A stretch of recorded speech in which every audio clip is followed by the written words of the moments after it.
What's going on, everyone? Welcome back to the channel. If you've been here before, then you know what this channel is all about. However, for those of you that have never been here before, basically our channel is all about customizing things and building things in a custom way. In this particular video, you're going to be watching the finale to our Party Barge series. And essentially, we took a pontoon boat from this to this. And in this video, we're going to show you how we did that, and we're going to put together the last finishing touches and then get this thing on the water and show you how it works. All right, so moving forward, we just had a storm. As you can see, everything is wet and full of leaves because of the wind and water. No big deal, we'll get that all cleaned up. As of right now, we have to go ahead and move forward and start with some of our storage boxes in the rear. If you watched the last and you were here, you got to see that we're going to be starting on the storage compartments in the back and getting that thing running. First step, we have to get these storage boxes to a certain aesthetic, I would say. And what I mean by that is this is what the fuel cells are mounted into, and if we don't get these things mounted, we can't run a gas tank. And without a gas tank, well, we can't run an engine. So first step, today's process is going to be basically cleaning these things up. I'm going to take a 2000 grit sander, sand the crap out of that thing, and then polish it out with some aluminum wheel polish. There's a little test spot you can see right there. Pretty shiny. You can see some kind of grit in it. That's why we're going to hope that the sander will get rid of some of that. But all I can do is try. So let's go ahead and move forward and get those things sanded down. All right, so in this step, all I'm doing is basically taking an orbital sander with a 2000 grit pad on it. And I'm going to try to sand the imperfections out of this by getting this wet and sanding as best I can. And then I'll do a test section just like I did here to see if it gets rid of some of the imperfections that you see in the shine. So let me go ahead and try that out. I'll show you what that looks like. Alright guys, so it didn't really turn out great. It was polishing it out, but after doing the 2000 grit, it was still kind of dull, and you could still see the imperfections, and without having to go really deep into the metal, which I don't think is really worth it, we're just going to kind of move a different direction. So rather than doing the sand down and polishing these out, they are going to get painted black to match the rest of the boat. So I will spare you the headache of watching that. You've seen our paint videos before. I'm going to go ahead and spray those. I will show you what that looks like. Alright guys, so it is the next day here. As of right now, the rear compartments are basically settling with paint and doing what they have to do. So we're going to go ahead and move forward. We're going to do some work on the motor. I think I want to try to get it running temporarily without the compartments back there, and maybe I can set the gas tank down here or up here or something temporarily just to get this thing running. But before we even get to that point, what I want to do is I want to test compression, because the number one thing is going to determine the age of this motor is compression. Now, I was told it ran fine. I haven't started it. So basically, those of you that have half a brain out there, unlike me, usually when you first get a project, you should probably bring it on the water first and test it to make sure that everything's okay before, you go put like $10,000 into something. I didn't do that, so we're gonna do that now. What we're gonna do is we're gonna get this case open here. I don't exactly remember how it opens. I want to say it pulls somehow or another. There it is. Yeah, there's the motor. So what we're gonna do is we're gonna pull out the pistons one at a time. We're gonna put full throttle, open throttle. We're going to turn the engine over. Obviously it has no fuel right now, so it can't start, or it shouldn't start anyhow. Most people will take all 4 spark plugs out to get the fast spinning. That's probably what I'll do, then test one cylinder at a time. The manufacturer local dealer that I called said that good compression on a new motor is 120. Anything above 90 is acceptable. So obviously we're shooting for 120, but we'll take 90 if that's what it is. I don't want to have to rebuild it just because I've never done that on an outboard before. I've changed lower units, but I've never rebuilt one. I really don't want to. I had one years ago that it was like a V motor, and like you had to take the pistons out through the bottom or something, and I just didn't want to mess with it, so I never did. Nonetheless, we got our compression tester. This is actually a modified compression tester. As you can see, it was a Pittsburgh brand, which was junk. Out the box, it was 30 psi off.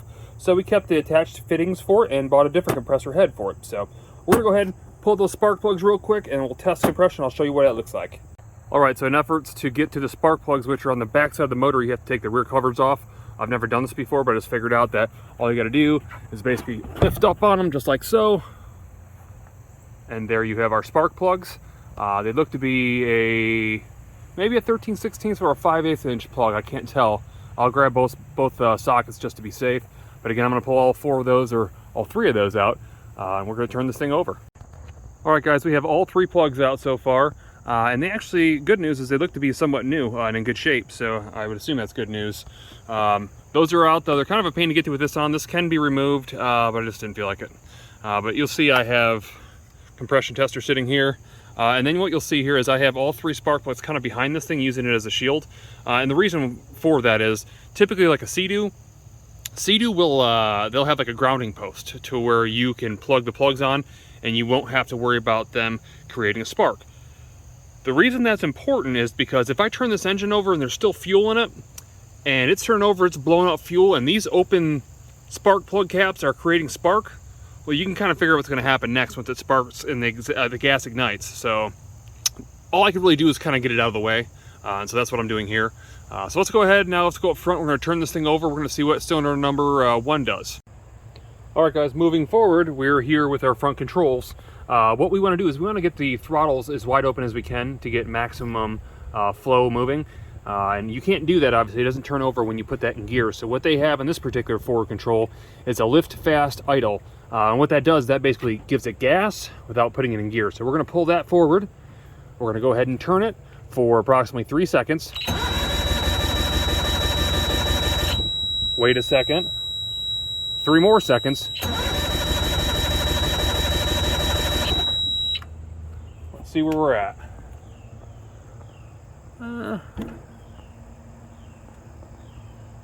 Yeah, not bad. It's looks like roughly about 100, 105. I'll get down there, look closer. Let me go get closer to that, and then I'll switch over to cylinder number 2.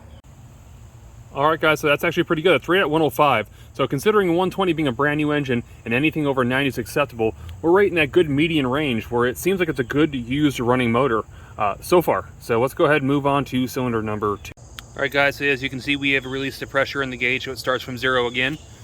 Let's go back over here. Choke or fast idle still forward. Let's turn for 3 seconds. Wait. 3 more seconds.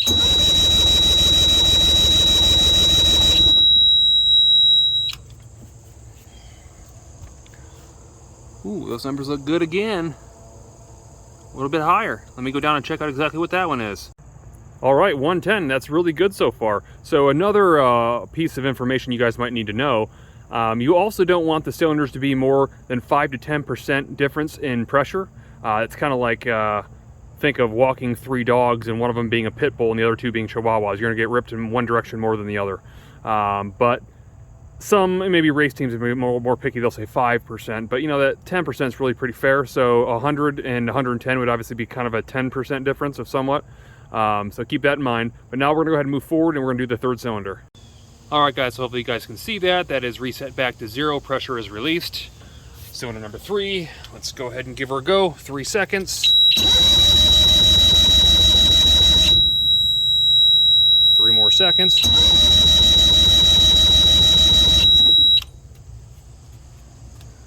What do we see there?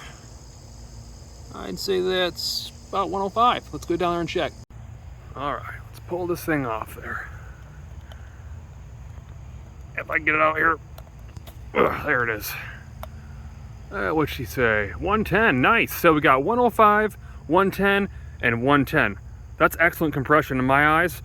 So what we're gonna do now is we're gonna go ahead and move forward. We're gonna get this thing running, if it does. So I gotta get a hose back here. It's a long ways from out front, so it's gonna be a minute, but I got a hose back here, and there's a few things that we do have to go over. Again, you guys know that I still have to replace the prop. But there's a few things to look for when you get these things running. I'll run through that here once I get everything back here and ready to go. All right, guys, so spark plugs are back in, plug wires are back on. I got a tank temporarily sitting right there. Looks kind of shifty. I'm not sure. I might have to do something with that. But you can see I just hooked up the fuel line to it. You can see that. And a couple things we got to do. So never attempt to start one of these things without having water on it. Now, it's like much engines where on engine-wise, you don't have to worry about it getting hot, and obviously until it heats up. However, the lower unit has a rubber impeller that sits inside a stainless case that basically spins in a circle to suck water from basically the lake all the way up through the engine. If you don't have that on, you'll tear up that impeller. You don't want to do that. That said, one of the things you want to make sure is that water's coming through this thing so it is being cooled.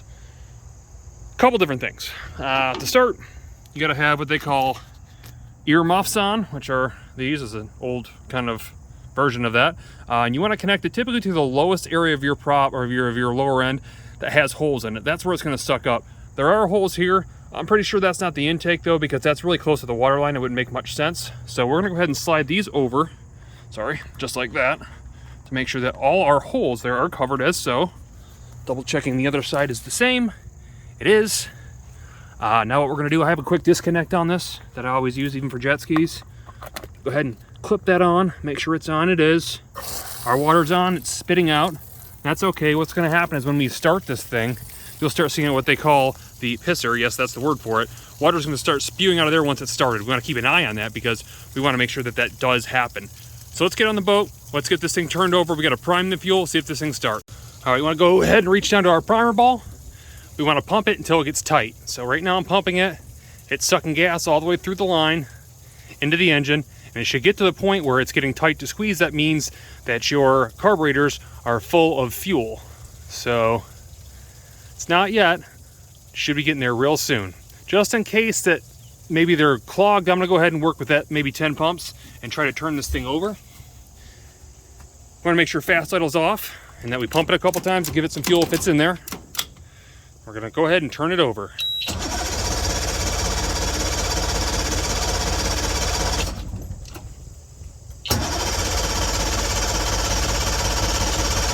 We're not getting fuel yet, so I got to continue to pump. Let me do that, and we'll fire it up. All right, guys, so it's still not getting tight when I'm squeezing it. So let's do a little bit of common sense searching here. Let's look at the fuel filter right there. So you can see it's basically empty of fuel, and here I'm squeezing it, and nothing's being pumped in. So that tells me something's going on with this pickup. So what I'm going to try to do is I'm going to try to tilt this gas tank so it's basically got some kind of, I guess you could say, gravity fed. And see if it'll run down. I can pump it that way. If that thing works, I will show you how we fire it up. All right, guys, if that's not gravity fed, nothing is. Anyways, let's see our fuel filter now. Oh yeah, it's full. So let me crawl back in here and see if I can get this thing to turn over. All right, again, a couple pumps. Let's turn her over.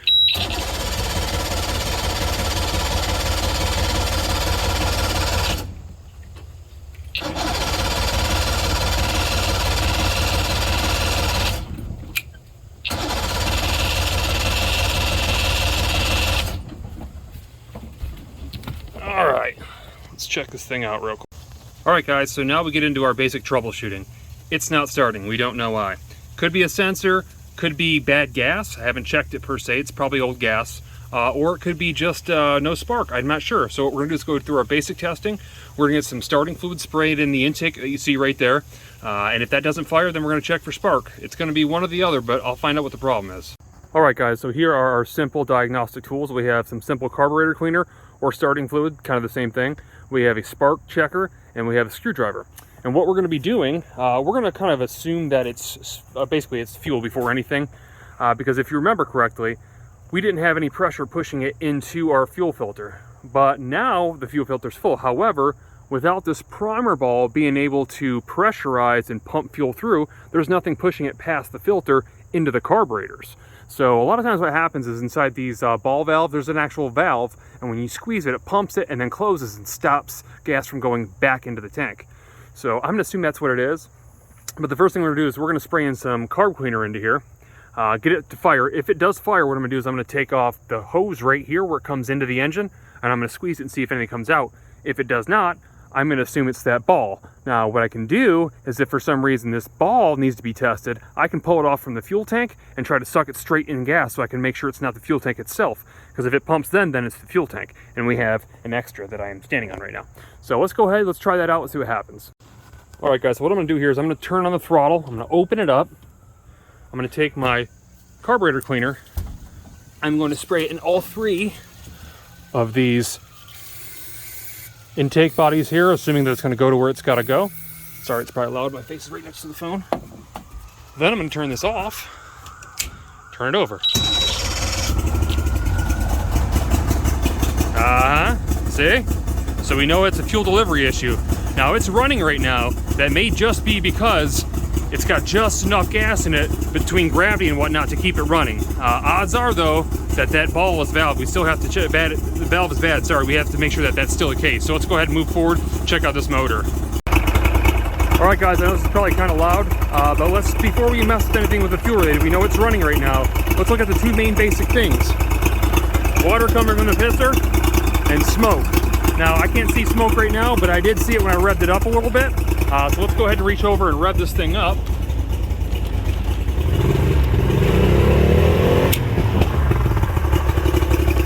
There's our smoke, so we know that it's getting oil and it's getting water.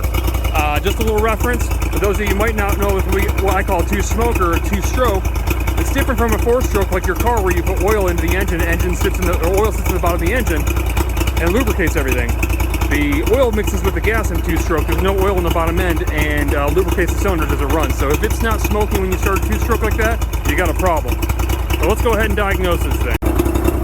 Alright, now understanding that I know it's still loud, but looking at our fuel, if you look inside there, that looks awful. There's stuff all in the fuel line and in that fuel tank.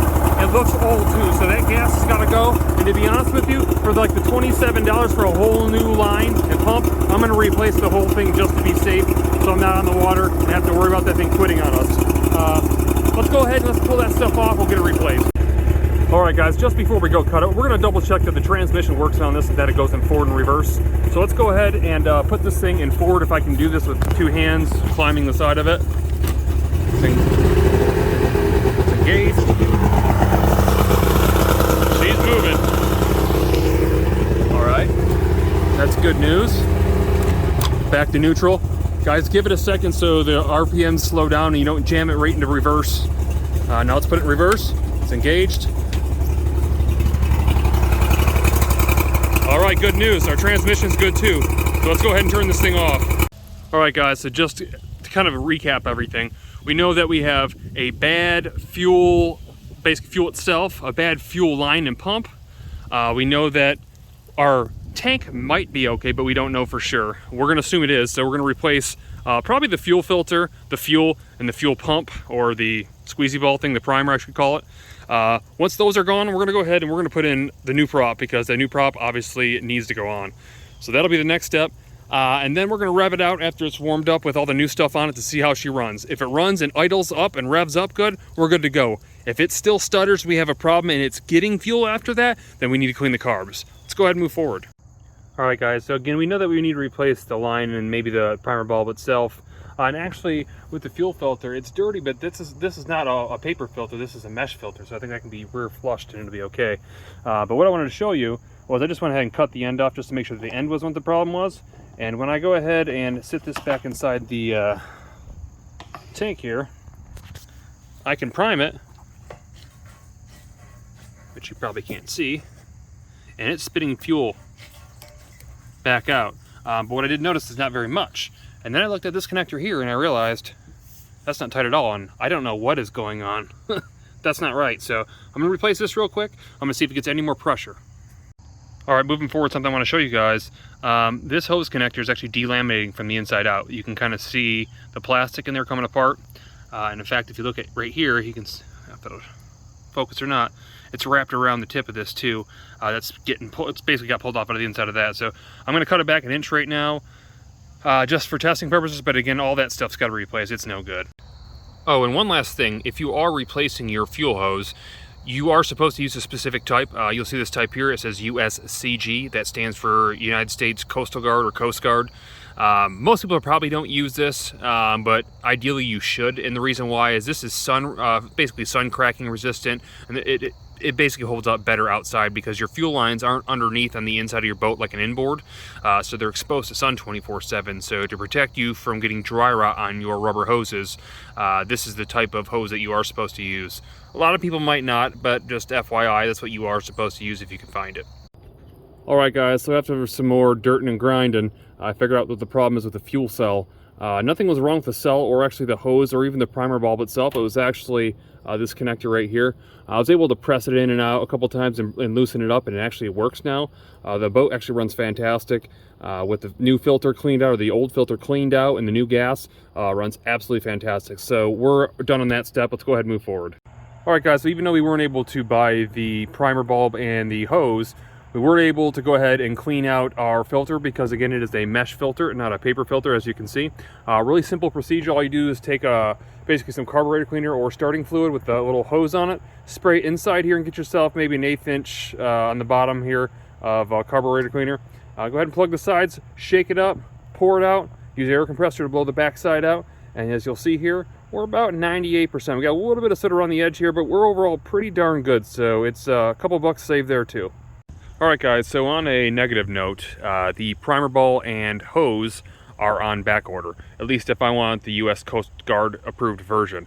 If I wanted the regular version, I could get it, but I don't necessarily want to do that, so we're going to go ahead and hope that ours works for now until the other ones come in stock.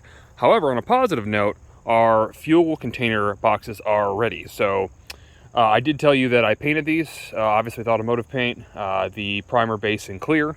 But this isn't really a painting channel, so we're not going to get into any discussions about that. What we need to talk about is getting those things installed, and we are going to go ahead and do that right now. Alright guys, so this should give you an idea how it mounts. I will say one thing I don't like, or didn't like, is when it was originally mounted, it was mounted with 5 rivets. Now, I guess it held since the 80s, or I don't remember how old this boat is because this project's been dragged out for so long. But for however long it did hold. But I would like to see at least six rivets in here. 3/16 inch rivets, 1 in each corner and then 2 in the centers. So I'm going to go ahead and get that drilled out and mount those and show you what that looks like. Alright guys, I'm not going to lie, the boxes actually make it look really good. I never thought I'd say some boxes would make the back of a boat look good, but they look really good. The only downside, had a little bit of a mistake, a little bit of a scratch right there, but it's just on the clear coat. It's not actually a scratch in the paint, it's just kind of rubbed against it. It was leaning down and kind of touched the engine cover, so that's what it is. I'll get that cleaned up. Not really a big deal, but we're on to the next step, and the next step is getting a table for the front chases. Now, I've been going back and forth with this for like, I don't know, like 2 weeks, 3 weeks, trying to figure out what kind of table I like, which top to get, or just rebuilding the old one that was in it, which is actually right there. I wasn't too appealed by wanting to do that. And then I'm driving down the freeway the other day, just minding my own business, and I kid you not, look what I find on the side of the road. I mean, I can't make this stuff up. I mean, it's literally sitting on the side of the road, so I pull over, I looked at it, I'm like, man, that's actually a pontoon table, so I grabbed it. Ain't gonna get a cheaper deal than that, unless you find one that's color matched. That said, that's the only thing we gotta do to it. We gotta paint the top white with the Krylon white paint, and that base is gonna have to be black to match everything else. And then we have the old base that was mounted to the boat, which clearly needs to be painted black to match. So it's gonna go from looking like that, basically looking like that, to that. Now let's go ahead and get it installed. Alright guys, so understanding that we are planning putting this table in the dead center between these two chases here, and the reason for that is obviously you can lift the chase this way again or that way, so regardless of which way you're going to be sitting up, we want to make sure that it's dead center in the middle. So the first step of business is going to be making sure that we measure out the very center point of this with the tape measure. We'll mark it this way, then we'll mark it this way, so there's a dead cross in the center. We are going to be drilling out the floor and then screwing in the screws. So let me go ahead and start marking things out. Alright guys, so there's our perfect centered mark. What I'm going to go ahead and do now is I'm going to drill all, what is that, 7, 8 holes. I did just realize that I actually don't have any more of the taper head screws, so I'm going to have to use these temporarily. No big deal. We'll get them in there, and then we'll swap them out, obviously, when I go get some more. But let me go ahead and drill this out and screw those in. So there you have it. It is mounted down. Next thing to do is going to be mounting the upper part of the base to the table itself, like so, with these screws. Then we'll install it. I'll show you what it looks like. And there it is, guys. It's all installed nice and tight. Doesn't move at all whatsoever if I try to shake it. Unlike the last guy, though, when we go in motion or we go on the road, that thing's getting put underneath the chase lounge so it doesn't go flying off, just to be safe. If I didn't get this deal, I'll be honest with you, we had another option that we were going to do, which was a marine board. I actually had it from a project that I used for a ski locker in the past. It had like a 2-foot by 3-foot section left, so I would have cut that out, and I had some extra cup holders I would have put inside there, which would have been our project, and then probably rounded the edges. However, we didn't have to do that because I was lucky enough to find this. Total cost for this was 2 cans of spray paint, was like 12 bucks. So far so good. Let's go ahead and move to the next project. Alright guys, so moving forward, it's time to continue working on the motor. We know basically everything's pretty much done at this point, assuming that it runs good. I don't have to clean the carbs. We're going to test that here shortly when I go grab some gas. But it's time to kind of move on to that. Yeah, that ISO right there. That thing has to go. So for those of you who have never removed a prop, there's not a whole lot to it. Basically, you've got a 1 16th inch nut, if it's a Mercury, that you're going to use an impact to break loose like you see so. Spin everything off. Go ahead and make sure you keep everything in order, whether it be in a box or whatever. And you're going to slide everything off just like so. and then the whole thing should slide right off, just as you see, all one piece. And this is going to be replaced by this right here. So this is a 14 diameter right rotation 3-blade propeller with a 11 pitch, which is the angle basically of the blades themselves. Keep in mind here, a lot of times if this is a fishing boat or ever has been a fishing boat, you're going to find a lot of line in your prop. This is normal. Most fishermen are going to take off with their lines in.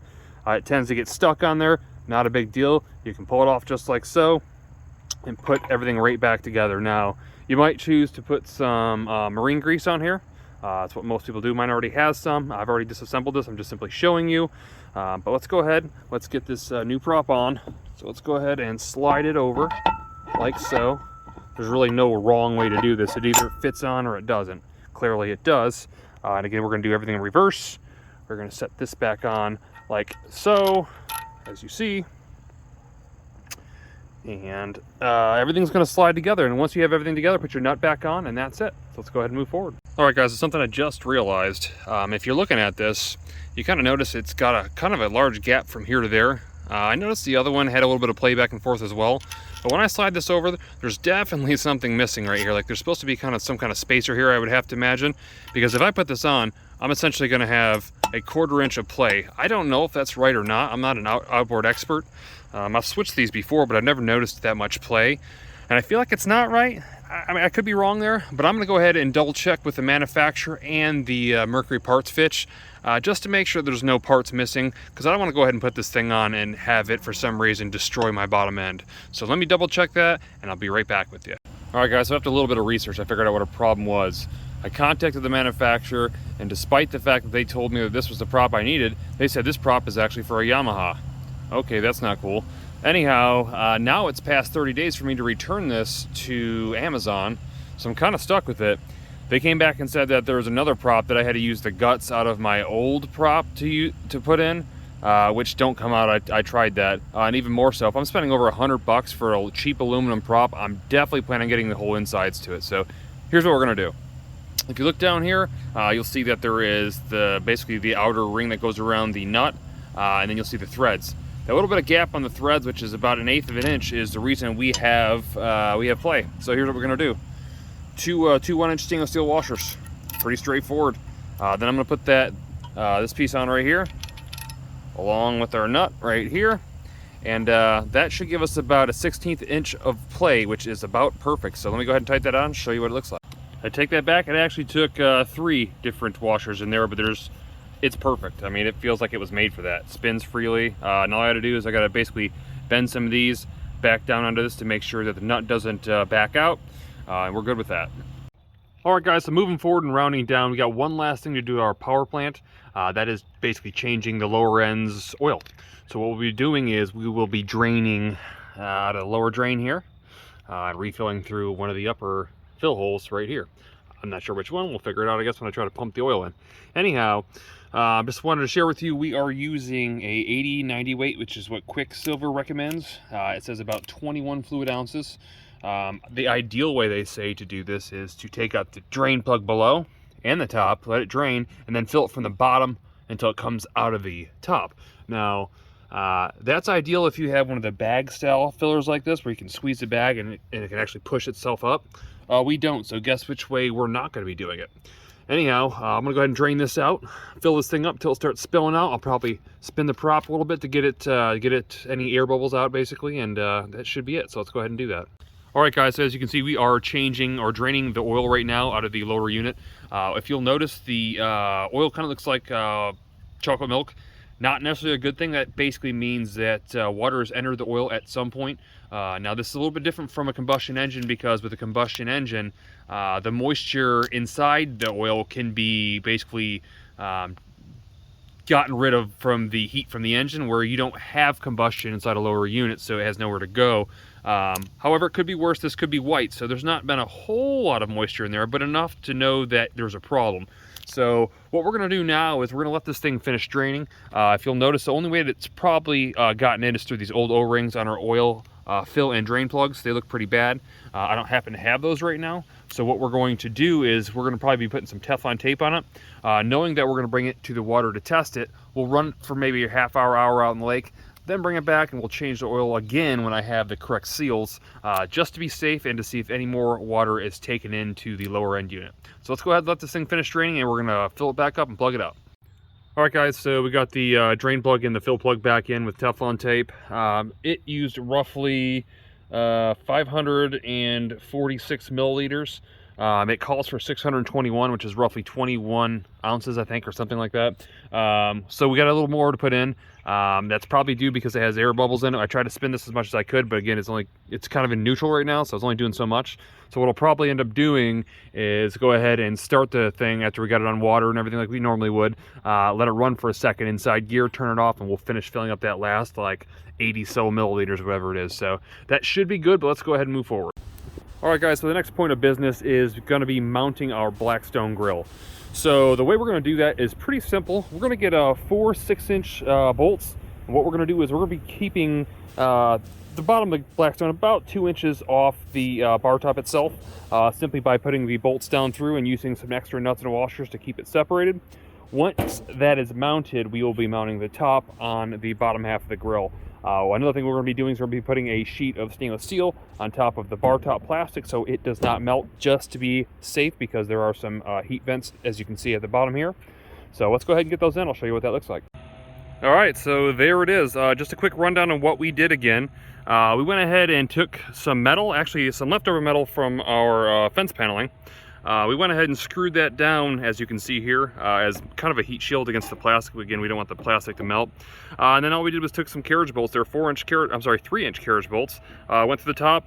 We have a nut here to basically retain it to the grill itself, and one here to hold it a little ways away from the plastic itself, and then a washer and nut on the bottom side of it to hold it nice and securely in place. And it works fantastic. So there is the grill. Let's go ahead and move forward. All right, guys, we got one more thing to do before we can drop this thing in the water, and that is that right there. All right, guys, so that pretty much concludes the Party Barge build for this season. As I mentioned before, there will be more content for the Party Barge and accessories coming to the channel sometime down the road, but that's pretty much it for this season. Build cost. So what would be a Party Barge budget build without including our build cost? Total build for this project was $6,538. And I have to say, I don't think that you can come up with any sort of Party Barge or pontoon at this level for that price unless you really stumble on a deal. So I feel like it was a pretty good deal as far as budget and cost. I also want to thank you guys again for watching and follow along with this build. Big shout out to Mrs. Engine Informant. I can't take the credit for the design. It was her idea. I was just the guy that was supposed to execute the plan. If you guys, if you found this video helpful, or if you enjoyed watching the video, feel free to hit that like button. And if you're not already, make sure that you click that subscribe button for future upcoming builds. We're going to end this video with a few shots on the water. I'll see you on the next one.